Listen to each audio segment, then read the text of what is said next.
ప్రియమైనటువంటి వాళ్ళరా, పరిశుద్ధ గ్రంథంలోంచి మరొకసారి మరలా వాక్యాన్ని చదువుదాం.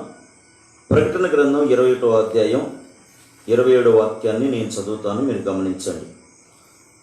గొర్రె పిల్ల యొక్క జీవ గ్రంథమందు వ్రాయబడిన వారే దానిలో ప్రవేశింతురు గాని నిషిద్ధమైన దేనైనను అసహ్యమైన దానిని అబద్ధమైన దానిని జరిగించువాడైనను దానిలోకి ప్రవేశింపడు. గొర్రె పిల్ల యొక్క జీవ గ్రంథంలో ఎవరి పేరైతే వ్రాయబడిద్దో వారు దాంట్లో ప్రవేశిస్తారు. గొర్రె పిల్ల యొక్క జీవ గ్రంథంలో ఎవరి పేరైతే వ్రాయబడిద్దో వారట నిషిద్ధమైనది కానీ అసహ్యమైనది కానీ అబద్ధమైన దాన్ని కానీ జరిగించడు. దానిలోకి ప్రవేశింపడు. జరిగిస్తే ఆ యొక్క దాంట్లోనికి ప్రవేశించడు. ప్రియమైనటువంటి వాళ్ళరా, దేవుని యొక్క రాజ్యంలోనికి మనము ప్రవేశించాలి అంటే అనేక అర్హతలు కావాలి. అనేక అర్హతల్లో భాగంగా ప్రతి వారం వింటున్నాం మనం. ప్రియమైనటువంటి వాళ్ళరా, వింటున్న ప్రతిదీ కూడా ఒకటే కాదండి. ఇప్పుడు ఉదాహరణకి పోలీసు ఉద్యోగానికి అర్హత, ఆ మనిషి ఇంత హైట్ ఉండాలి, ఇంత వెయిట్ ఉండాలి. అదొక్కటే సరిపోదు, హైట్ వెయిటే సరిపోదు, దానికి సంబంధించినటువంటి క్వాలిఫికేషన్ కావాలి. కొన్ని ఈవెంట్స్ చేయాలి, running, high jump, long jump, ఆ తర్వాత ఒక పరీక్ష. అలాగని హైట్ లేకుండా ఉంటే సరిపోదు, హైట్ ఉండాలి. హైట్ ఉన్నంత మాత్రాన అలాగని హైట్ ఉన్న ప్రతి ఒక్కరికి పోలీసు ఉద్యోగాన్ని ఇవ్వరు. అలాగే ప్రియమైనటువంటి వాళ్ళరా, గొర్రె పిల్ల యొక్క జీవ గ్రంథంలో పేరు రాయబడినటువంటి వాళ్ళు అసలు ఎవరి పేరు అందులో రాస్తారు? గొర్రె పిల్ల అనగా యేసుక్రీస్తే. యేసుక్రీస్తు యొక్క జీవ గ్రంథంలో ఎవరి పేర్లు రాస్తారు? ఎవరి పేర్లు రాయబడ్డాయి? ఫిలిప్పీలకు రాసిన పత్రిక 4వ అధ్యాయం, ఫిలిప్పీలకు రాసిన పత్రిక 4వ అధ్యాయం 3వ వాక్యాన్ని ఒకసారి చదవండి. 3వ వాక్యాన్ని ఒకసారి చదవండి.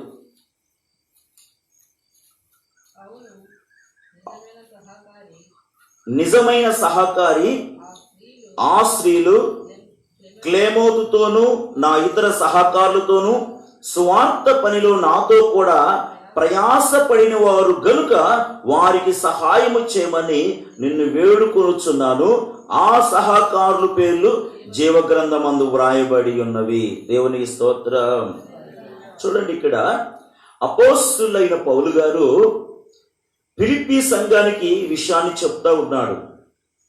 చాలా స్పష్టంగా పరిశుద్ధాత్మ దేవుడు పౌలు గారికి దేవుడు ప్రేరేపించాడు.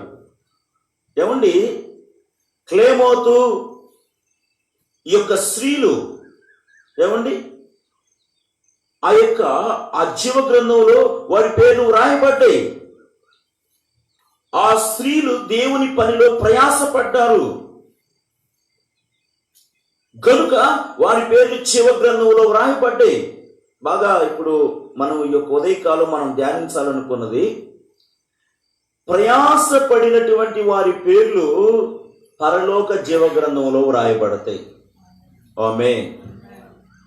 ఇక్కడ చాలా స్పష్టంగా పౌలు గారు చెప్తా ఉన్నాడు, వారు ప్రయాసపడ్డారు గనుక వారి పేర్లు జీవ గ్రంథమందు వ్రాయబడి ఉన్నవి. ప్రియులారా, ఇప్పుడు ఒక ఐఏఎస్ ఆఫీసర్ కావాలనుకోండి, రాసిన ప్రతి ఒక్కరికి కూడా ఆ యొక్క ఐఏఎస్ ఉద్యోగానికి అర్హత సాధించరు. ఎవరైతే వారు ఎన్నో గంటలు ప్రయాసపడి కష్టపడి ఆ తర్వాత దేవుని కృపతో వారు ఆ ఉద్యోగాన్ని సంపాదించుకుంటారు. ఈ రోజున ఆ జీవ గ్రంథంలో, ఆ పరలోకంలో మనకి స్థానం ఉండాలి. ఆ నిత్య నరకాగ్ని నుంచి తప్పించబడాలి. ఆ నరక వేదంలోంచి మనం తప్పించబడాలి. దేవుడే సూర్య చంద్రులు అక్కర్లేనటువంటి ఆ మహిమ కలిగిన పట్టణంలో దేవుడితో కూడా ఉండాలి అని ఆశపడినటువంటి వాళ్ళు ప్రయాసపడాలి. ప్రయాసపడిన వారి పేర్లు తప్పకుండా పరలోకమందున్న దేవుని జీవగ్రంథంలో వారి పేర్లు వ్రాయబడతాయి. మనం ప్రయాసపడాలి. ఏ విషయంలో ప్రయాసపడాలి? ఎలాగ మనం ప్రయాసపడాలి? ప్రయాసపడితే మన జీవగ్రంథంలో మన పేర్లు వ్రాయబడతాయి. ప్రియులారా, కొన్ని విషయాలు ధ్యానిద్దాం. ఆది కాండంలో మనం గమనించినప్పుడు 4వ అధ్యాయం 17, 18, 19 వాక్యాలు మనం గమనించినప్పుడు అక్కడ వ్రాయబడిన మాట ఏంటంటే, ఆదాముతో దేవుడు అంటాడు, ఆదా, నీవు నీ భార్య అయినటువంటి అవ్వ మాట విని నేను తినొద్దు అన్నటువంటి ఆ పండు తిన్నావు కాబట్టి నీవు నా ఆజ్ఞను మీరావు కాబట్టి నీవు ప్రయాసపడాలి. ఎందుకొరకు? భూమిలో నుంచి కొన్ని ముళ్ళు వస్తూ ఉంటుంటాయి, గచ్చ పొదలు, బలరక్ష చెట్లు. నీవు ప్రయాసపడి నీవు బ్రతుకు దినములన్నీ నీవు ప్రయాసపడి ఆ ముళ్ళుని తొలగిస్తేనే నీవు తినటానికి నీకు పంట వస్తుంది. నీవు బ్రతుకు దినాలన్నీ కూడా నీవు ప్రయాసపడి ముళ్ళు పెరగకుండా, ముళ్ళు లేకుండా ఎప్పటికప్పుడు వాటిని తొలగిస్తూ ఉండాలి. ప్రియులారా, బాగా గమనించాలి. ఇది మనం ఆత్మీయ అర్థంగా మనం తీసుకోవాల్సింది ఏంటంటే, మానవుడి జీవితంలో మన పేర్లు జీవగ్రంథంలో వ్రాయబడాలి అంటే మనం ప్రయాసపడాలి. దేనికోసం? దేవుని శాపం ద్వారా వచ్చినటువంటి ముళ్ళు మన జీవితంలో మొలవకుండా మనం జాగ్రత్త పడటానికి మనం ప్రయాసపడాలి. బాగా గుర్తుపెట్టుకోవాలి. ఈ రోజున అనేకుల జీవితాల్లో ఒక ముళ్ళు లాంటి అనుభవాలు. ప్రియమైనటువంటి వాళ్ళారా, మనం ఎంతగా ప్రయాసపడాలి. ప్రయాసపడలేదనుకోండి, కొన్ని ముళ్ళు,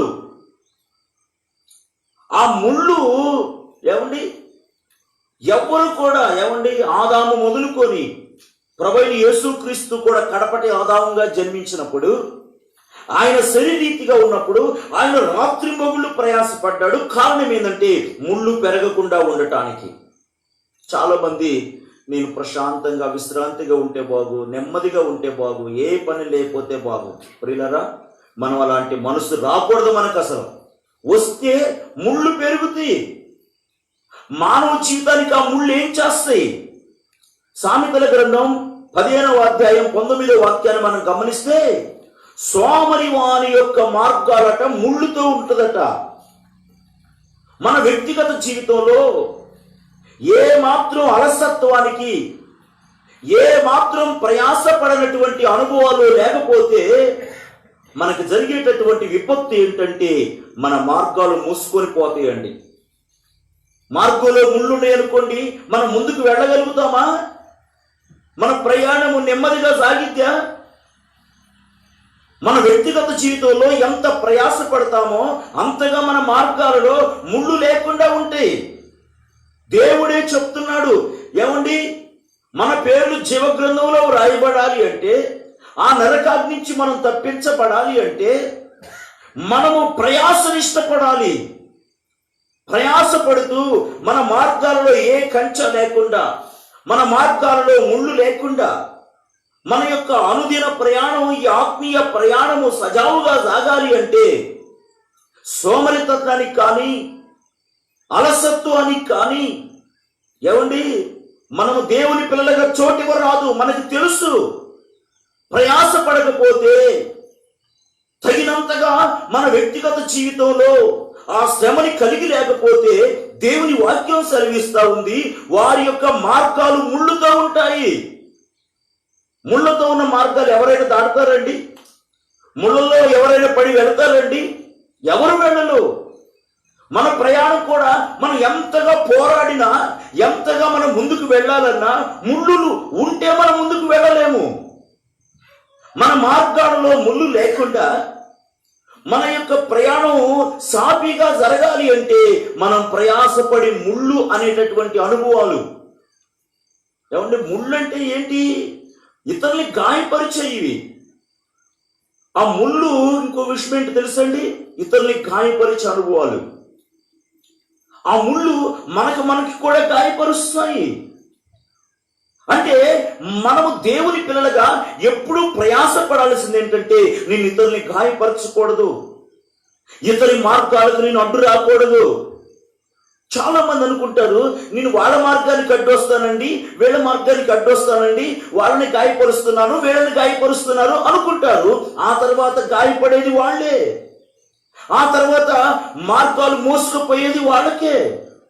దేవుని పిల్లలుగా మన వ్యక్తిగత జీవితంలో ప్రయాసపడి ఇతరులకు ఒక ముళ్ళులా కాకుండా ఇతరులకు మనము ఒక నెమ్మదించేటటువంటి వ్యక్తులుగా మనం ఉండాలి. కొంతమందిని గురించి అంటారు, వామ్మో వాళ్ళండి కంపండి, వాళ్ళతో పెట్టుకుంటే మనకి గాయాలు అవుతాయండి, వాళ్ళతో జాగ్రత్తగా ఉండాలండి. మన గురించి ఆ సాక్ష్యం రాకూడదు. మనం ప్రయాసపడుతూ మన వ్యక్తిగత జీవితాల్లో ముళ్ళు లాంటి అనుభవాలు సమీపించకుండా మనము అనుదిన సాధన చేయాలి. ఎందుకంటే మనకు ఒక గోల్ ఉంది, మనకు ఒక నిరీక్షణ ఉంది, మనకు ఒక పట్టుదల ఉంది, మనకు ఒక ఆశ ఉంది. ఏ విధము చేతనైనా నా పేరు జీవ గ్రంథంలో రాయబడాలి, ఏదో మనుషుల మెప్పు కోసం కాదు. ప్రియులారా, మత్తయి రాసిన శుభవర్తమానం 13వ అధ్యాయం 7వ వాక్యంలో కూడా యేసయ్య ఒక ఉపమానం చెప్తూ అక్కడ ఒక రాయబడిన మాట, కొన్ని విత్తనాలు ముళ్ళ పొదల్లో పడ్డాయి. ముళ్ళ పొదలో పడ్డటువంటి విత్తనాలు ఎదిగాయి, ఫలించాయి, కానీ సమృద్ధిగా ఫలించలేదు. చూడండి, ఆ చేలో ఆ ముళ్ళ పొదలు లేకపోతే అది 100 ఫలం వచ్చేది. మన వ్యక్తిగత జీవితంలో ప్రయాసపడి ఈ ముళ్ళ తుప్పల లాంటివి మనం తొలగించకపోతే మన జీవితాలు ఫలభరితం ఉండదండి. ఫలభరితంగా లేకపోతే ప్రభు ఎదుట మనం నిలబడలేము. మన యేసయ్య మనల్ని పిలిచి మనల్ని ఏర్పాటు చేసుకొని ఆయన రక్తం చేత కడిగి ఆయన అన్నాడు, మీరు ఫలించండి, మీరు బహుగా ఫలించండి, మీ ఫలము నిలిచి ఉండాలి. మనము ఆత్మ ఫలాలు ఫలించాలి. ఆత్మ ఫలాలు ఫలించాలి అంటే మన వ్యక్తిగత జీవితాల్లో 100 ఫలించాలి అంటే ఈ ముళ్ళు లాంటి అనుభవాలు సమీపించకూడదండి, ముళ్ళు ఉండకూడదండి. ఈ ముళ్ళ తుప్పులు తొలగించేయాలి. లేకపోతే ఈ ముళ్ళ తుప్పులు ఏం చేస్తాయంటే మనల్ని ఫలించలేకుండా అణిచివేస్తాయండి. మనం ఎంత ప్రయాసపడ్డా కూడా ఈ ముళ్ళు తుప్పులే మనం ఏం చేస్తాయంటే అణిచి అణిచి అణిచి మన వ్యక్తిగత జీవితంలో ఫలం లేకుండా చేస్తాయి. అందుకనే ప్రభు అంటున్నాడు, దేవుని వాక్యం అంటుంది, మనం ప్రయాసపడాలి. మన వ్యక్తిగత జీవితం ఎంత ప్రయాసపడతామో, ప్రయాసపడేది ఏంటంటే మనలో ముళ్ళు లాంటి అనుభవాలు, మనలోంటి ఆ ముళ్ళు లాంటి అనుభవాలు తొలగించుకుంటే మనము ఫలించే వాళ్ళే యేసయ్య ఎదుట నిలబడతారండి. ఫలాలు లేని వాళ్ళు యేసయ్య ఎదుట నిలబడలేరు, యేసు రాజ్యంలో ఉండలేరు. మనం బహుగా ఫలించాలని ప్రభు కోరుకుంటున్నాడు. మనం ఫలించాలి అంటే మనల్ని ఫలించనీయకుండా చేస్తున్న ముళ్ళ పొదలు ముళ్ళ పొదలు తీయాలంటే ఎంత ప్రయాసపడాలండి. ఒక చేను ఉందనుకోండి, ఆ చేలో ముళ్ళ పొదలు ఉంటే ఏ పంట అయినా పండిద్దా? ముళ్ళు ఉంటే ఏదైనా పండిద్దా? ముందు దాన్ని ఆ ముళ్ళ పొదలను తొలగించి అది తగలబెట్టేసేసి శుభ్రం చేసేస్తేనే ఏ పంట అయినా కూడా పండిద్దండి. ముళ్ళ పొదలు ఏ పంట రాదు, అది మనకు ఫలింపు ఇవ్వదు. అలాగే మన ఆత్మీయ జీవితంలో కూడా ప్రభు బిడ్డలుగా మన వ్యక్తిగత జీవితాల్లో మనం ప్రయాసపడవలసింది ఏంటంటే మన బ్రతుకులో ముళ్ళు లాంటి అనుభవాలు లేకుండా మనం ప్రయాసపడాలి. అప్పుడు మనం ఫలభరితంగా మారుతాము. హెబ్రీయులకు రాసిన పత్రికలో ప్రియమైనటువంటి వాళ్ళారా, 6వ అధ్యాయములో కొన్ని విషయాలు, 6వ అధ్యాయంలో 4వ వాక్యం నుంచి నేను కొన్ని విషయాలు చదువుతాను, మీరు గమనించండి. ఒకసారి వెలిగింపబడి పరలోక సంబంధమైన వరమును రుచి చూచి పరిశుద్ధాత్మలో పాలివారై దేవుని దివ్య వాక్యమును రాబోయే యుగ సంబంధమైన శక్తుల ప్రభావమును అనుభవించిన తర్వాత తప్పిపోయిన వారు తమ విషయములో దేవుని కుమారుని మరలా సిలువ వేయచ్చు బాహాటముగా ఆయన అవమానపరుచుతున్నారు గనుక మారు మనసు పొందినట్లు అట్టి వారిని మరలా నూతన పరచుట అసాధ్యము. ఎట్లనగా భూమి తన మీద తరచుగా కురియు వర్షమును త్రాగి ఎవరి కొరకు వ్యవసాయము చేయబడునో వారికి అనుకూలమైన పైరులను ఫలించుచు దేవుని ఆశీర్వచనము పొందును. అయితే ముండ్ల తుప్పలను గచ్చ తీగలను దాని మీద పెరిగినలా అది పనికిరాదని విసర్జింపబడి శాపము పొందదగినగును, తుదకు కాల్చివేయబడును. దేవునికి స్తోత్రం. వాక్యం అనే వర్షాన్ని దేవుడు మన మీద కురిపిస్తా ఉన్నాడు. ప్రియమైనటువంటి వాళ్ళారా, మనం వెలిగించబడినటువంటి వాళ్ళము. వెలిగించబడినటువంటి మనము ఆ వెలుగుతో ఆ అగ్నితో ప్రతి ముళ్ళ తుప్పని కాల్చివేయాలి. మనం బహుగా ఫలించాలని ప్రభు కోరుకుంటున్నాడు. ఒకవేళ దేవుని వర్షం అనేటటువంటి ఆ వాక్యము చేత దేవుని వెలిగించబడినటువంటి మనము దేవుని యొక్క మన జీవితాల్లో ముళ్ళుని తొలగించుకోకపోతే ఆ ముళ్ళు పెరిగితే ప్రభు అంటున్నాడు ఒక రోజున వాటిని కాల్చివేయాల్సి వస్తుంది. అదే నరకాగ్ని, భయంకరమైనటువంటి నరక వేదనలు. ఆ వేదన నుంచి ఎంత ఏడ్చినా ఎంత అరిచినా ఆ రోజు తప్పించే నాదుడు లేడండి. ఈ రోజున మనము ఎన్ని ఆస్తి పాస్తులు సంపాదించినా ఆ రోజు ఆ ముళ్ళ పొదలోంచి మనం తప్పించలేమండి. ధనవంతుడైతే ఆ నరకాగ్నిలోనికి వెళ్ళాడండి. ధనవంతుడు ఒక నీటి చుక్క కోసం దాహం దాహం దాహమని కేకలేస్తా ఉన్నాడు. ఇక్కడ అతను ముళ్ళుతో జీవించాడు, ముళ్ళ లాంటి జీవితాన్ని మార్చుకోలేదు. అయితే అక్కడ నరకాగ్నిలోనికి వెళ్ళాడండి. ఎంత అరిచినా కూడా ఆ నరకంలో నుంచి తప్పించడానికి ఛాన్సే లేదండి. గనుక ప్రియమైనటువంటి వాళ్ళారా, మనం ప్రయాసపడాలి. మనం ప్రయాసపడేది ప్రముఖంగా మనం ప్రయాసపడేది ఏంటంటే దేవుని వర్షము మన మీదకి, దేవుని వాక్యం అనే వర్షం వస్తూ ఉన్నప్పుడు, పరిశుద్ధాత్మ దేవుడు మన వెలిగిస్తున్నప్పుడు, పరిశుద్ధాత్మ దేవుడు మనల్ని మండిస్తూ ఉన్నప్పుడు, మన వ్యక్తిగత జీవితాల్లో దేవునితో కూడా అంటుకట్టబడి దేవుని వ్యవసాయమైనటువంటి మనము ప్రభువుతో కూడా మధురమైన ఫలములు ఇవ్వటానికి ముళ్ళ తుప్పని కుక్కట వేళ్ళతో సహా పెగిలించి వాటిని నిర్మూలన చేసేసి మన పేర్లు జీవ గ్రంథంలో వ్రాయబడటానికి మనం ప్రయాస పడుతూనే ఉండాలి. మనలో ఎలాంటి ముళ్ళైన అనుభవాలు రాకుండా ఉండటానికి. దేవునికి స్తోత్రం. దేవుడు ఎంత చెప్తున్నా కూడా మనం నిర్లక్ష్యం చేసామనుకోండి, ఇప్పుడేమండు ఒక రోజున ఏం చేస్తాడంటే ఆ గచ్చ పొదల్ని ముళ్ళ తీగల్ని వాటన్నిటిని కూడా ఆయన తొలగించేసి వాటిని కాల్చడానికి అప్పచెబుతాడు. ఆ పేర్లు జీవ గ్రంథంలో లేనటువంటి వాళ్ళ జీవితాలు. గనుక ప్రియమైనటువంటి వాళ్ళారా, మనం విశ్రమించొద్దు. ఒక రోజున దావీదు ఉన్నాడండి, కత్తి పట్టి యుద్ధాలు చేసినంత కాలం. దావీదు పోరాడినంత వరకు తన జీవితంలో ఎలాంటి ముళ్ళు రాలేదండి. దేవుని మందసము ఆ యొక్క సైనికులు, సైన్యాధిపతులు అందరూ కూడా యుద్ధ భూమిలో ప్రాణాలు కల్పించి పోరాడుతూ ఉంటుంటే దావీదు ప్రయాసపడవలసిన వాడు. అతడు నెమ్మది కోసం అని చెప్పేసి నిద్రపోవటం తప్పు కాదు, కానీ సంధ్య సమయం అంటే చీకటి పడే సమయాన చీకటి పడితే పడుకోవచ్చు కదండి. ఆ చీకటి పడే సమయాన అప్పుడు నిద్రపోయి ఆ సంధ్య వేళ లేచి అటు ఇటు తిరుగుతూ ఉన్నాడని. ఆ తర్వాత జరిగిన విషయం ఏంటంటే చూడకూడని విషయం చూశాడు. ఆ తర్వాత బెతష్బాతో పాపం చేశాడు. చూడండి అతని జీవితంలో ముళ్ళు ఎలాగ ప్రారంభమైంది. ఆ తర్వాత ఆ ముళ్ళుని తొలగించుకోవాల్సిన అతను తన జీవితంలో ముళ్ళు పెరుగుతూ ఉన్నాయి. ఆ తర్వాత ఉరియాని చంపించటం. ఆ తర్వాత చూడండి ఒక కొడుకే ఒక ముళ్ళులాగా లేచాడు. కొడుకే ముళ్ళులాగా లేచాడండి. తన జీవితంలో దానికి కారణం ఏంటి? రాజ్యాన్ని పోగొట్టుకున్నాడు, చెప్పులు కూడా లేకుండా ఆ రాళ్ళు కుచ్చుకుంటూ నడుస్తూ ఉన్నాడు. దానికి కారణం ఏంటి? మనం గమనిస్తే అతడు ప్రయాసపడి ముళ్ళు తన బ్రతుకులో లేకుండా, చూడండి ఇతరుల్ని గాయపరిచేది ముళ్ళు లాంటి అనుభవాలు కాదా? ఇతరుల్ని చంపింది ముళ్ళు లాంటి అనుభవాలు కాదా? ఆ బ్రతుకు తనకి ఏమైందంటే తన రాజ్యాన్ని పోగొట్టుకోవటానికి తను ఆ ముళ్ళ అనుభవాలు తన జీవితాన్ని చాలా దిగదార్చాయండి. ఈ మాటలకిస్తున్న ప్రియమైనటువంటి వాళ్ళారా, మనము ఏ మాత్రం కూడా మనలో నిర్లక్ష్యానికి అలక్ష్యానికి చోటు ఇవ్వద్దు. మన వ్యక్తిగత జీవితంలో ప్రయాస పడదాము. ఎందుకొరకంటే ముళ్ళ లాంటి అనుభవాలు మనలోనికి రాకుండా ఉండటానికి. దేవునికి స్తోత్రం. మరొక విషయాన్ని కూడా మనం గమనిస్తే, తిమోతిలకు రాసినటువంటి పత్రికలో మనం మొట్టమొదటిగా ప్రయాసపడాల్సింది ముళ్ళు లాంటి అనుభవాలు మనలోనికి రాకుండా మరొక విషయాన్ని కూడా మనం చదువుదాము. తిమోతికి రాసిన మొదటి పత్రిక 6వ అధ్యాయం 11వ వాక్యాన్ని నేను చదువుతాను, మీరు గమనించండి.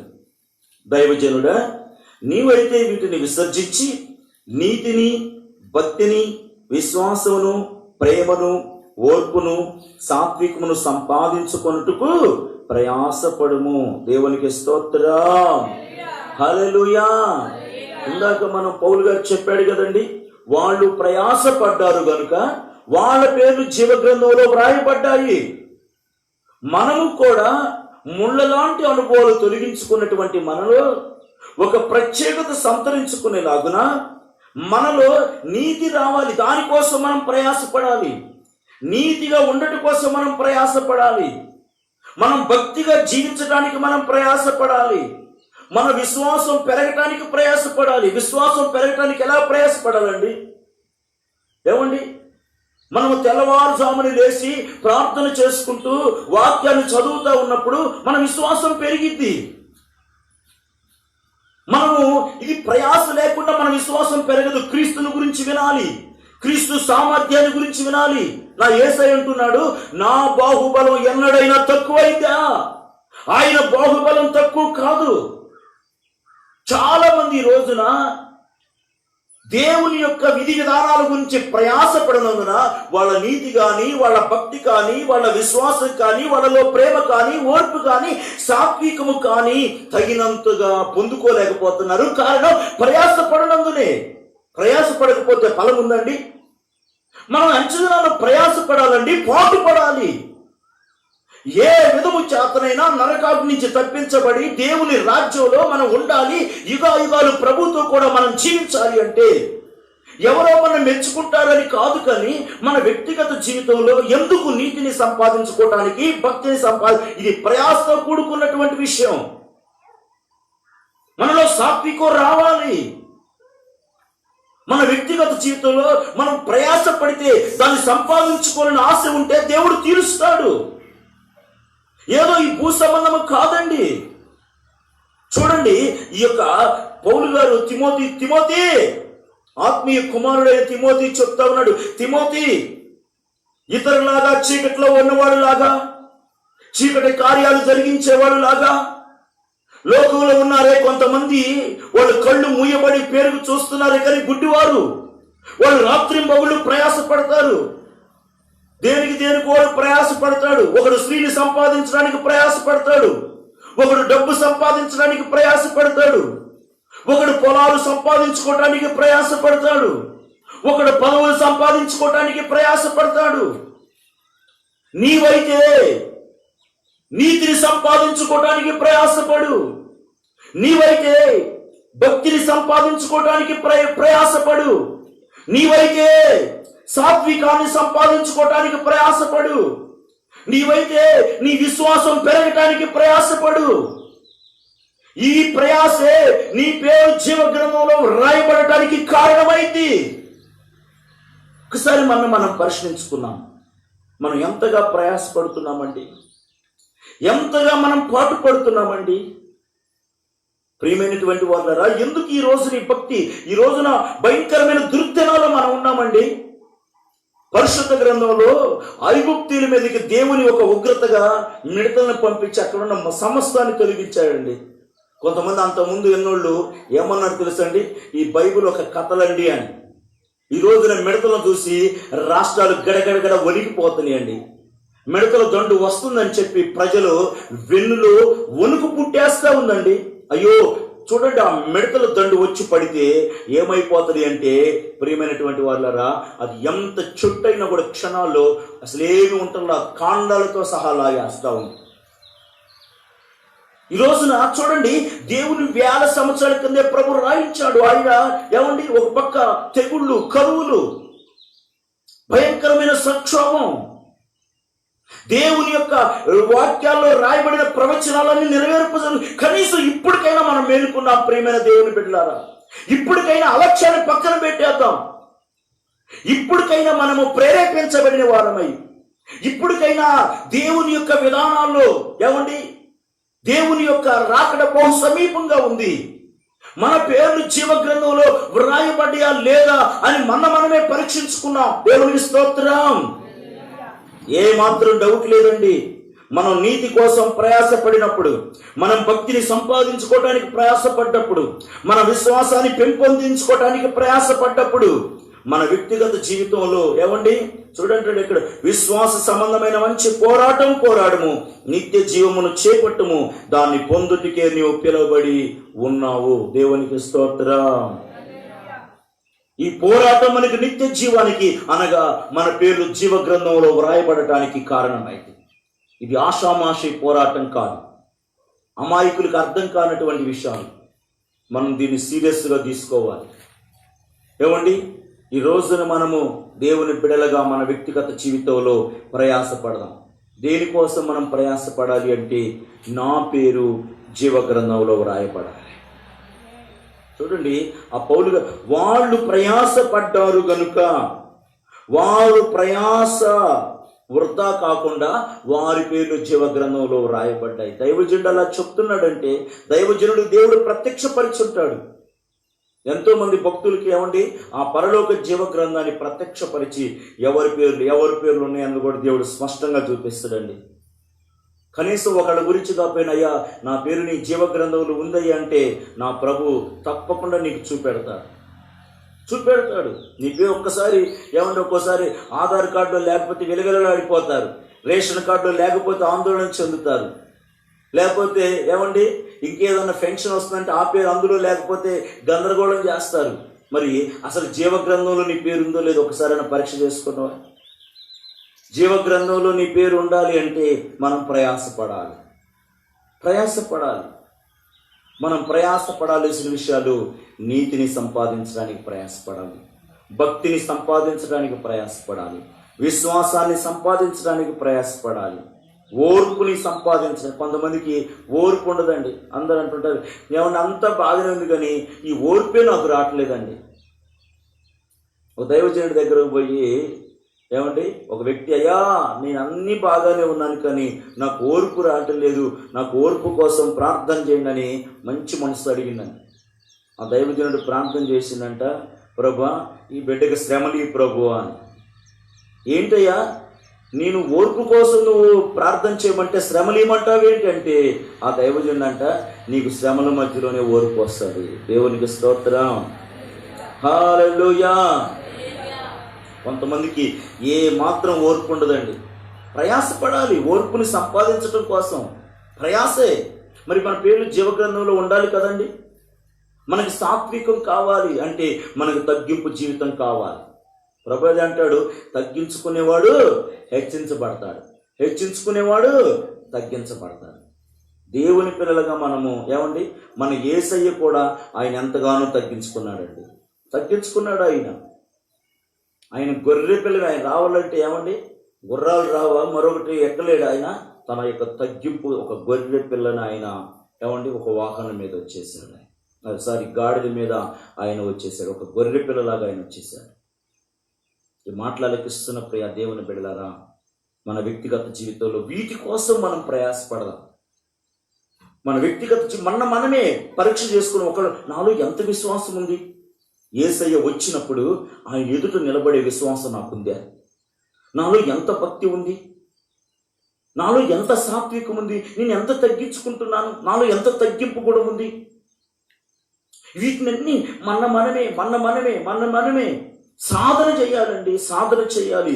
చదవండి మరొక విషయం కూడా, తిమోతికి రాసిన మొదటి పత్రిక 4వ అధ్యాయంలో ప్రియమైనటువంటి వాళ్ళరా, 4వ అధ్యాయం 7, 8, 9 వాక్యాలు నేను చదువుతాను, మీరు గమనించండి. అపవిత్రములైన ముసలమ ముచ్చట్లను విసర్జించి దైవభక్తి విషయములో నీకు నీవే సాధకము చేసుకొను.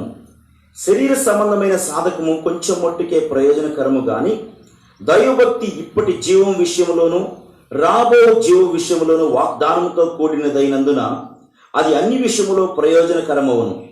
ఈ వాక్యము నమ్మదగినదియు పూర్ణ అంగీకారమునకు యోగ్యమైనది అయ్యున్నది.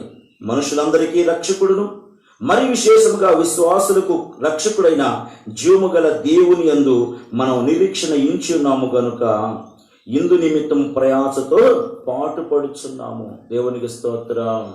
ప్రయాసతో పాటుపడుచున్నాము. సాధకం చేయాలి. మనం మానవుడు సాధన చేస్తే ఏదైనా చేయొచ్చండి. నా వల్ల కాదని మన చేతులు వదిలేయకూడదు. ఏమంటే దేవుడి విశ్వాసాన్ని మనకి ఇప్పుడు కొద్దిగా దేవుడి విశ్వాసాన్ని ఇచ్చాడు. దాన్ని రోజు రోజులు పెంచుకోవటం కష్టమా? కష్టమేమి కాదుగా. ఈ రోజున మనము ఏమంటే దేవుడు మనకు నీతి ఇచ్చాడు. దేవుడిచ్చిందే. దేవుడిచ్చినటువంటి ఈ నీతిని రోజు రోజు రోజు రోజు మనం దీన్ని వృద్ధి చేసుకోలేమా? ఇది పెద్ద కష్టమేమీ కాదు కదా. శరీర సంబంధమైన సాధనం కూడా ఉంది. అది కొంతవరకు ప్రయోజనకరమే. అయితే ఈ ఆత్మ సంబంధమైనటువంటి ఈ సాధనము, ఈ ప్రయాస ఇప్పటి జీవం విషయంలో అంటే బ్రతికినంత కాలం కూడా మనం దేవుడు మనల్ని ఎడబాయకుండా మనకు తోడై ఉండి అన్ని విషయాల్లో ఆదుకుంటాడు. ఇప్పటి జీవన విషయంలోనూ రాబోయే జీవన విషయంలో కూడా అది మనకు మేలై ఉన్నది. అది మనకు ఉపయోగకరమై ఉన్నది. అది మనకు ఆశీర్వాదమై ఉన్నది. గనుక మనం ప్రయాసపడుతున్నాం. ఈ నిరీక్షణ ఉంది కాబట్టి మనం ప్రయాసపడుతున్నాము. ఈ నిరీక్షణ మనం సిగ్గుపరచదు. రాత్రి బగుళ్ళు మనం ప్రయాసపడాలి. ప్రభువుని అడగాలి. ఓర్పు లేదా? ప్రభువుని అడగండి. అయ్యా నాకు ఓర్పుని దయచేయండి నాయన, ఓపిక నాకు దయచేయండి నాయన. ఇదొక జబ్బు అండి. ఆ జబ్బు పేరు ఏంటి తెలుసండి? బీపీ అంటారు. అది ఎక్కువైందనుకోండి నరాలు పడిపోతాయి. ఎంతోమంది బీపీ హై టెంపరేచర్ వచ్చేసి ప్రాణాలు పోయిన వాళ్ళు ఉన్నారు. ఏమంటే ఓర్పు లేకుండా బీపీ హైలో ఉండి ఇదైపోయిన వాళ్ళ పేర్లు జీవగ్రంథంలో ఉంటాయా? దేవుడు చెబుతుండు వాళ్ళ పేర్లు అక్కడ ఉండనే. మనం సంపాదించుకోవాలి కదా, మనం ప్రయాసపడాలి కదా, మనలో ఓర్పు ఉండాలి కదా, మనలో భక్తి ఉండాలి కదా, మనలో కొంతమంది నేనంటే ఏందనుకుంటున్నారు, మనలో సాత్వికం రావాలి. మన పేరు జీవగ్రంథంలో రాయి ఉండాలండి. చూడండి, ధనవంతుడు కూడా అక్కడ మారు మోగిపోయిండు. లాజరు ఉన్నాడు. అతడు ఈ భూ సంబంధమైన పేరు ప్రఖ్యాతుల కోసం పాకులాడినా, ఏది ఉన్నా ఏది లేకపోయినా, తినటానికి ఉన్నా లేకపోయినా, ఉండటానికి ఉన్నా లేకపోయినా, ఒక పక్క రోగమైన తన జీవితంలో ఏమంటే ప్రయాసపడ్డాడు. ఆ ప్రయాస విశ్వాసులకు తండ్రి అయిన అబ్రహాము రొమ్మును పక్కన ఉన్నాడండి. రొమ్మునంటే పక్కన. యోబు కూడా అదే. ప్రియులరా చూడండి, అన్నీ ఉన్నప్పుడు కూడా నీతితో బ్రతికాడు, విశ్వాసంతో బ్రతికాడు. దేవుని ఎడల అన్నీ పోయినాయి. భార్య వచ్చి అంటది, అయ్యా ఇంకా ఏంటయ్యా నీతి నీతి అని మూలుగుతూ, ఎందుకయ్యా నీకు ఇంత ప్రయాస? ఇంత నీతిగా ఉన్న నీకేం జరిగింది? ఎందుకు దేవుని దూషించి మరణంకా అంటే ఆ యోబు అనే భక్తుడు అంటాడు, మూర్ఖురాల, నేను ఈ నీతితో ఉంటే, ఈ నీతితో చచ్చిపోతే నేను ఇప్పుడు దూరంగా ఉన్నాను, నా ప్రభువుకు దగ్గరగా నేను వెళ్ళిపోతాను. చూడండి నా నిరీక్షణ ఎంత ఉందో యోబులో. ఆస్తి పాస్తులతో సిరి సంపదలో తలతూగుతున్నప్పుడు కూడా నీతిగా ఉన్నాడు. అన్నీ పోయినా కూడా నాకు నీతే కావాలి, నేను భక్తిగానే బ్రతకాలి, నేను విశ్వాసంతోనే ఉండాలి. ఎక్కడ ఆయన విశ్వాసంలో సడలించలేదు యోబు భక్తుడు. దేవుడు వాళ్ళందరినీ మాదిరిగా రాశాడండి. ఎంతో ఓర్పుగా ఉన్నాడు, సహనంగా ఉన్నాడు. ఒకప్పుడు ఆయన ముందు ఏమండి లేచి కూర్చోటానికి కూడా భయపడ్డోళ్ళు ఇతను చూడండి వ్యతిరేక పరిస్థితుల్లో భయంకరంగా దుర్భషలాడుతున్నా, భయంకరంగా అపహాస్యం చేస్తున్నా, గేలి చేస్తున్నా కూడా అతడు ఎంతో సహనంగా ఉన్నాడు, ఎంతో ఓర్పుతో ఉన్నాడు. కారణం ఏంటంటే అతడు ప్రయాసపడ్డాడు, పాటుపడ్డాడు. మనం ఎంతండి? మన జీవితమే పాటుదండి. మనం వ్యక్తిగత జీవితాల్లో ప్రభువు చెప్తున్నాడండి, మనం ఒక సాధన చేయాలి. అది నిరంతర సాధన. ఎంచ దినాల్లో మనం ఉన్నాం. ప్రభు ఏ క్షణాన్ని రావచ్చు. ఈ రోజున 66 ముద్రలు అనేటటువంటి ఆ యొక్క బైబిల్లో రాయబడినట్టుగా పరిశుద్ధ గ్రంథంలో పరిశుద్ధాత్ముడు రాయించినట్లుగా ఆ చిప్పు లాంటివి కూడా ఈ రోజున ప్రవేశపెడతా ఉన్నారు. దేవుని పిల్లలుగా మనం ఏమండి అలాంటి ఏపించుకున్నాం అనుకోండి, నరకానికి వెళ్ళిపోతాం. ఇప్పుడు ఏముండదు. కానీ ఇప్పుడు మనము ఏమండి మనం నీతిని, విశ్వాసాన్ని, భక్తిని ప్రయాసపడి సంపాదించుకుంటే దేవుని రాకుండా ఎత్తబడతాం. ఒకవేళ వాటిని సంపాదించుకోలేదనుకోండి, సంఘం ఎత్తబడిన తర్వాత తప్పనిసరిగా ఉండాలి ఆ చిప్పు లేకపోతే నీ దగ్గర ఏమి కొనరు, నీకేమీ అమ్మరు. అది వేయించుకుంటే అది ముఖము యొక్క ముద్ర. ఈ ప్రపంచమంతా కూడా ఇక అంత్యక్రీస్తు ఏమండి ఆ యొక్క క్రీస్తు విరోధైనటువంటి వాడు క్రీస్తు పేరుతోనే అంతా పరిపాలన చేస్తాడు. ఆ తర్వాత జస్ట్ 7 సంవత్సరాలు ఆ తర్వాత ప్రపంచమంతా కూడా దేవుడు తీర్పు ప్రకటించి భయంకరమైన మండు పాతాళలోకంలోనికి వెళ్ళిపోతారండి. ఈ మాట్లాడిపిస్తున్న ప్రియ దేవుని బిడ్డలారా, దుర్దినాల్లో ఉన్న మనం, చెడు దినాల్లో ఉన్న మనం కనీసం ఇప్పుడైనా మేల్కొని ప్రభువుకు అప్పచెప్పుకొని ఇవి శాశ్వతం కాదని, దేవుని యొక్క రాకడ బహు సమీపంగా ఉందని మనమే యవనస్తులారా, ప్రియమైనటువంటి దేవుని పిల్లలారా, ప్రతి ఒక్కరు కూడా పాటుపడాలి, ప్రయాసపడాలి. దేని కొరకు ప్రయాసపడాలి? చూడండి, యవనస్తుడైన తిమోతితో అంటున్నాడు, తిమోతి నీవు పాటుపడు, సాధన చెయ్యి. నీలో రోజు రోజుకి నీతి పెరగాలి, రోజు రోజుకి నీలో ఒక భక్తి రావాలి, రోజు రోజుకి నీలో ఒక నూతనమైన అనుభవాలు రావాలి. సాధనగా చెయ్యాలి. నీవు దేవుని వాక్యం మనకు అది బోధిస్తుంది. ఈ వాక్యం నమ్మదగినది. పూర్ణ అంగీకారంతో ఆ వాక్యాన్ని మనం అంగీకరించాలి. ఆ వాక్యమే చెప్తా ఉంది మనం దేనికోసం ప్రయాసపడాలో. ప్రభువు చెప్పినట్లుగా దాని మీదే మనం ప్రయాసపడదాం. దేవునికి స్తోత్రం, హల్లెలూయా. మరొక వాక్యాన్ని కూడా, మొదటిగా ముళ్ళు రాకుండా మనం ప్రయాసపడాలి. రెండవదిగా మన వ్యక్తిగత జీవితంలో నీతి, విశ్వాసము, భక్తి ఏమండి ఇలాంటి విషయాల్లో మనము ప్రయాసపడాలి. ప్రకటన గ్రంథం 3వ అధ్యాయం 4-5 వాక్యాలు నేను చదువుతాను, మీరు గమనించండి. అయితే తమ వస్త్రములను అపవిత్రపరచుకొనని కొందరు సార్దీసులోని యొద్ద ఉన్నారు. వారు అర్హులు గనుక తెల్లని వస్త్రములు ధరించుకొని నాతో కూడా సంచరించెదరు. జయించువాడు అలాగున తెల్ల వస్త్రములు ధరించుకొనును. జీవ గ్రంథములో నుండి అతని పేరు ఎంత మాత్రను తుడుపు పెట్టక నా తండ్రి ఎదుటను ఆయన దూతల ఎదుటను అతని పేరు ఒప్పుకొందును. దేవునికి స్తోత్రం. చూడండి, ఇక్కడ సార్దీసు గురించి, సంఘాన్ని గురించి దేవుడు మాట్లాడుతుంటాడు. సార్దీసు సంఘాన్ని ఉద్దేశించి దేవుడు అంటాడు, నీవు జీవించుచున్నావన్న పేరే గాని మృతుడివే. చూడండి, పేరుకు మాత్రం జీవిస్తున్నావు, నువ్వు చచ్చినావు, కంపు కొడుతున్నావు. అయితే అలాంటి వాళ్ళ మధ్యలో కూడా కొంతమంది ఉన్నారట, వాళ్ళ తమ వస్త్రాలని అపవిత్రపరుచుకోలేదట. వాళ్ళ వస్త్రాలను అపవిత్రపరుచుకోలేదట. వస్త్రం అంటే మనస్సు అండి, మనసు. మన మనసును అపవిత్రపరుచుకోకూడదు. మన మనసు అపవిత్రం కాకుండా ఉండటానికి మనం ప్రయాసపడాలి, జయించాలి. మన విరోధైన సాతానుడు ఏం చేస్తాడో తెలుసండి? మన అపవిత్రత, మన మనసు అపవిత్రం కావటానికి వాడు నానా రకాలుగా ప్రయాసపడుతుంటాడు. వాడు వేసే ప్రతి అగ్ని బాణాన్ని చల్లార్చడానికి మనం కూడా పోరాటం చేయాలి. ఇది ఒక ప్రయాస. మన మనసు మలినం కాకూడదు, మన మనసు అపవిత్రం కాకూడదు. మనం ఇది ఒక ప్రయాస. నేను భక్తుడిని అని మనం గర్వపడటానికి వీల్లేదు. ఆకాశంలోని నక్షత్రాలాగా వాడబడ్డాడు కూడా.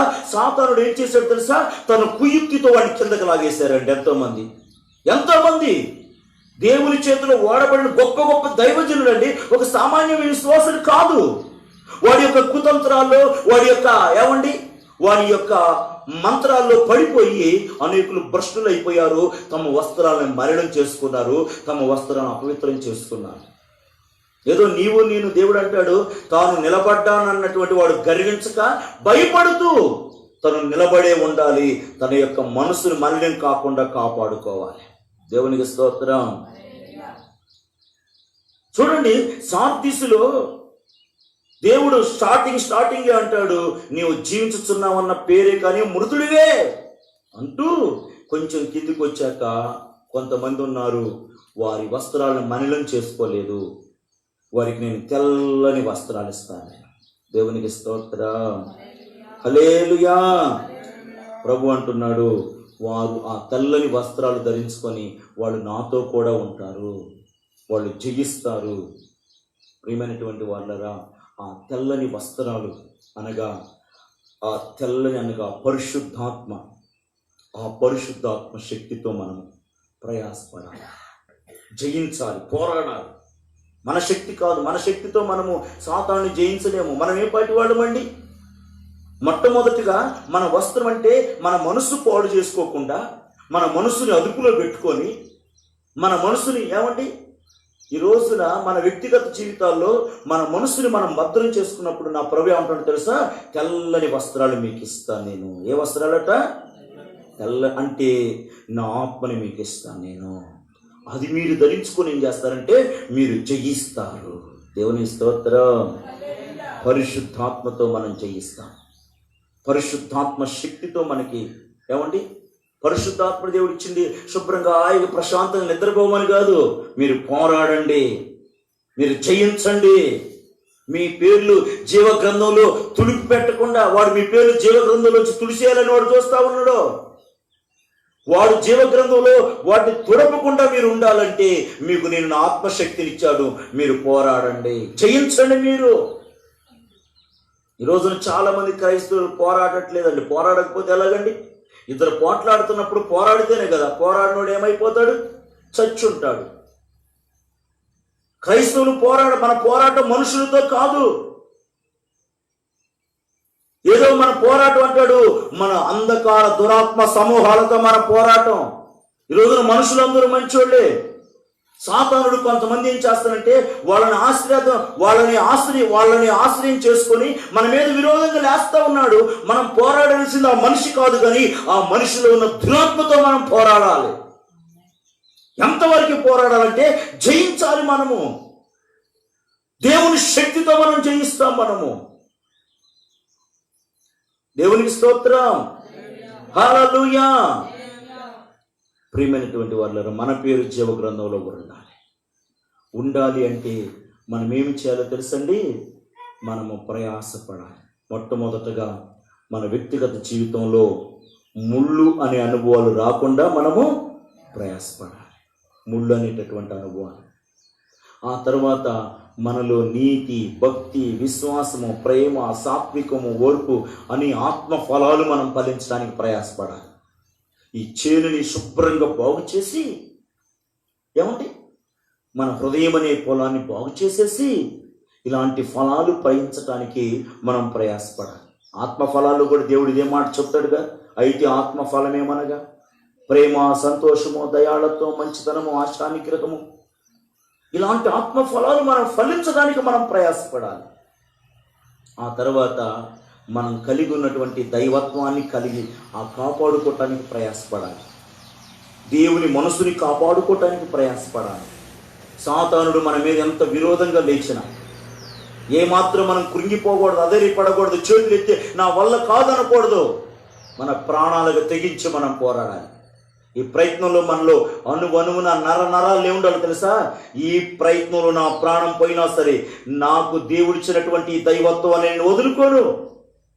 చూడండి, పరిశుద్ధ గ్రంథంలో దేవుడు అనేక దృష్టాంతాలు మనకు రాయించి ఇచ్చాడు. నాబోతు అనేటటువంటి ఒక వ్యక్తి ఉన్నాడండి. రాజైనటువంటి అహాబు తన నగురుని ఆనుకొని నాబోతు యొక్క ద్రాక్ష తోట ఉంటే ఒక రోజున నాబోతుని పిలిపించి అహాబు అంటాడు, అహాబు, నీకున్న ద్రాక్ష తోట నాకు కావాలి, దానికి ప్రతిగా నీకు మరొకటి ఇస్తాను, అది నా కూర తోటకు కావాలి అంటే నాబోతు ఏమన్నాడో తెలుసండి? రాజు అని తెలుసు, అతను చెప్పినట్లుగా ఇకపోతే ఏదైనా చేస్తాడని తెలుసు. ఎందుకులే వాడి మొహం పాడుగాను వాడికి ఇచ్చేసి నేను బతికితే చాలు అనుకోలా. అతను ఏమంటాడు తెలుసండి? అది నా పిత్రార్జితమే, నేను ఆ ద్రాక్ష తోటానికి ఇవ్వడానికి నాకు మనసు లేదు. చూడండి, నాబోతు సిద్ధపడ్డాడు తన ప్రాణాలు ఇవ్వడానికైనా సరే. నేను మాత్రం ఆ ద్రాక్ష తోటను, ఆ ద్రాక్ష ఏసైకే సాదృశ్యం. నా ఏసై అంటాడు, నేను నిజమైన ద్రాక్ష తోట, నేను నిజమైన ద్రాక్ష వల్లని. ఆమేన్. మీరు తీగలు అంటే ఏసయ్యతో ఆ దైవత్వము వదులుకోవటానికి నా ప్రాణం పోయినా సరే నాకు ఇష్టం లేదు, నేను ఇవ్వను. దేవునికి స్తోత్రం, హల్లెలూయా. ఈ మాటలు ఆలకిస్తున్న ప్రియ దేవుని బిడ్డలారా, చిన్న చిన్న వాటికి మనం ఆందోళన చెందితే ఎలాగండి? దుర్దినాలు రాబోతున్నాయి. ప్రభు అంటాడు, పరిశుద్ధ గ్రంథం ఒక రోజు రాబోతా ఉంది, ఆ రోజున మిమ్మల్ని చంపే ప్రతివాడు కూడా దేవునికి సేవ చేస్తున్నాననే రోజులు రాబోతున్నాయి. అలాంటి పరిస్థితుల్లో కూడా మన వ్యక్తిగత జీవితాల్లో దేవుని దైవత్వాన్ని మనం వదులుకోవద్దు. మన పేర్లు జీవ గ్రంథంలో నుంచి తుడిసివేయకూడదు. దేవుని స్తోత్రం. యేసు యేసు అంటూ మనం బ్రతకాలండి. ఒక ప్రాంతంలో దేవుని ఒక దైవసేనుడు ఉన్నాడండి. ఒక దైవజనుడితో దేవుడు మాట్లాడుతూ ఉన్నాడు, ఇదిగో వెళ్ళి ఆ యొక్క వ్యక్తికి స్వార్థ చెప్పు అని చెప్పంటే, వాడు పెద్ద రౌడీ అండి, పెద్ద గ్యాంగ్ లీడర్. వాడు వెళ్ళి అతనికి ఎక్కువ చెప్పిన వాడు ఎలా వింటాడండి? ప్రభు ఆ దైవజనుడు, అయ్యా దేవుడు నిన్ను ప్రేమిస్తున్నాడు పోయా అని చెప్పేసి ఆ రౌడీ అన్నాడు. ప్రభు అంటాడు, మళ్ళీ అతనికి సువార్త చెప్పు, దేవుడు నిన్ను ప్రేమిస్తున్నాడు, దేవుని నిన్ను విశ్వసిస్తే ఆయన నిన్ను రక్షిస్తాడు, నిన్ను క్షమిస్తాడు అంటే, ఇంకోసారి కనుక నువ్వు ఉంటే నిన్ను చంపేస్తా అని చెప్పేసి ఆ రౌడీ అంటండి. ఆ దైవజనుడు ఏమని తెలుసా? ఇదిగో నువ్వు నన్ను చంపి నన్ను 1000 ముక్కలు చేసిన ప్రతి ముక్క కూడా యేసు యేసు యేసు అంటుంది. దేవునికి స్తోత్రం. హల్లెలూయా. ప్రియమైనటువంటి వాళ్ళరా, ఆ తర్వాత రౌడీ మారి గొప్ప సేవ చేశాడండి. మన వ్యక్తిగత జీవితంలో కూడా మనం పొందుకున్న దైవత్వాన్ని, మనం కలిగిన ఆ దేవుని మనసుని, ఆ దేవుని స్వభావాన్ని, దేవుని లక్షణాలని, ఇది దేవుని ద్వారా మనకు కలిగి, ఇది దేవుడిచ్చాడు, ఇది కాపాడుకోవటానికి మనం ప్రయాసపడాలి. ఎంతగా ప్రయాసపడాలంటే మన ప్రాణము పోయినంత వరకు. అందుకే పౌలు గారు అంటున్నాడు, నేను అలసిపోకుండా ప్రయాసపడుతున్నాను నేను ఆఖరి రక్త బొట్టు కారేంత వరకు కూడా.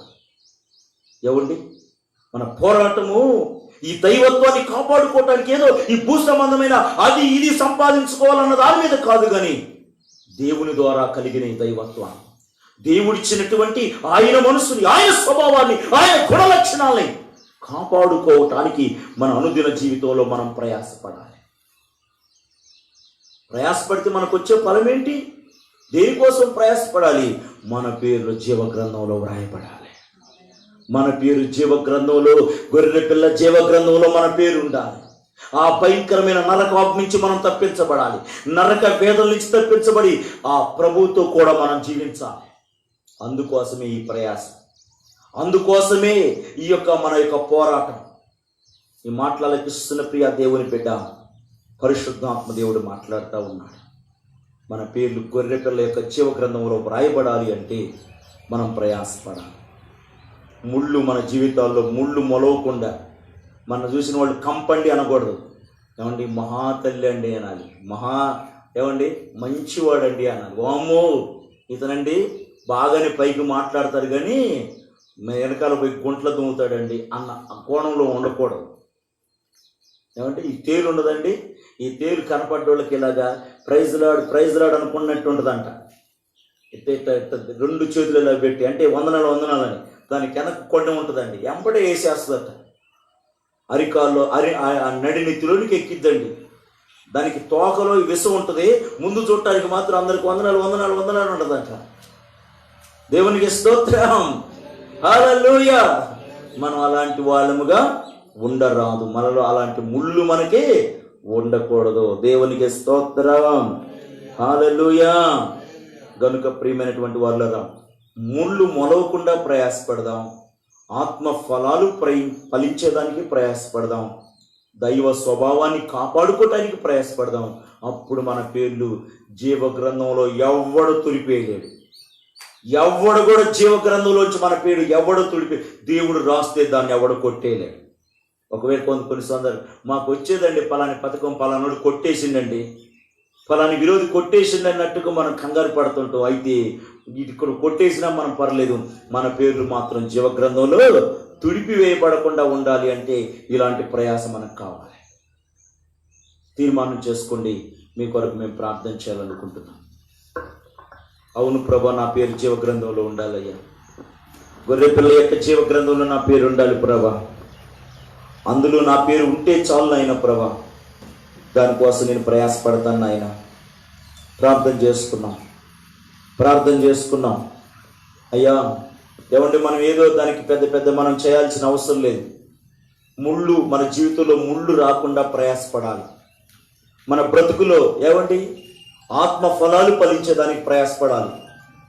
దేవుని యొక్క దైవత్వాన్ని మనం కాపాడుకోవటానికి ప్రయాసపడాలి. ఈ యొక్క లైవ్లో మరి అదేవిధంగా యూట్యూబ్లో చూస్తున్న వారి కొరకు చిన్న ప్రార్థన. చాలా అందరూ మీరు కళ్ళు మూసుకోండి ప్రియులరా. ఈ యొక్క మాటలు అనేకులకి మరి రక్షణకరంగా, ఆశీర్వాదకరంగా, అనేకులకి వెలిగింపు అనేక పేర్ల జీవ గ్రంథంలో వ్రాయబడటానికి కారణంగా దేవుడే వీటిని మలుచులాగున మనం ప్రార్థన చేద్దాం. ప్రేమ కలిగిన ఆయన పరిశుద్ధుడా, మీ గణనామానికి వందనాలు, స్తోత్రాలయ్యా. గొర్రెపిల్ల యొక్క జీవ గ్రంథంలో ఎవరి పేర్లు వ్రాయబడతాయో మీరు చాలా స్పష్టంగా చెప్పారు నాయన ప్రభా. ఈ అంచె దినాల్లో నాయన మీ రాకకు మమ్మల్ని సిద్ధపడటానికి నాయన పరిశుద్ధాత్మ దేవుడా మీరు అనేక విషయాలు మీరు మాతో ముచ్చటిస్తున్నందుకై స్తోత్రాలు నాయన. అవును ప్రభా, ప్రయాస పడ్డారు కాబట్టి వాళ్ళ పేర్లు జీవ గ్రంథంలో వ్రాయబడ్డారని పౌలు గారు చెప్తున్నాను నాయన. అవును నాయన, మా వ్యక్తిగత జీవితంలో కూడా అయా ముళ్ళు అనుభవాలు రాకుండా ప్రయాసపడటానికి సహాయం చేయండి నాయన. ఆత్మ ఫలాలు ఫలించడానికి ప్రయాసపడటానికి సహాయం చేయండి అయ్యా.